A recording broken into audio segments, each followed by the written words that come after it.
ഞാൻ പാടുന്ന സമയത്ത് ഇലക്ട്രോണിക്സ് ഇൻസ്ട്രുമെന്റ്സ് ഒന്നുമില്ല. അതെ, ഒരു ടെക്നോളജി ഇല്ല, ഒരു ഒന്നുമില്ല. കണ്ണൻ്റെ ഒരു പെട്ടി, ഒരു തബല, ഒരു ഗിറ്റാർ, ലീഡ് ഗിറ്റാർ മാത്രം.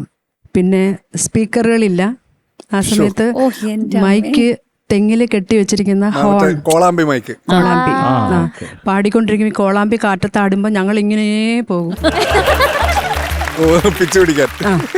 ഇങ്ങനെ പാടി വന്ന, പക്ഷെ ഭയങ്കര പവറാണ് ആ മൈക്കിന്. മെലഡി ഒക്കെ പാടുന്ന സമയത്ത് നമുക്ക് നല്ല പെർഫെക്ഷനോടെ മെലഡി പാടാൻ പറ്റും. കാരണം ഈ ഓർക്കസ്ട്ര വലുതായിട്ട് നമ്മുടെ ചെവിയിലോട്ട് ഇല്ലാത്തതുകൊണ്ട് ആ ഹാർമോണിയത്തിൻ്റെ വോയിസ് മാത്രം, ഒരു ഫ്ലൂട്ട്.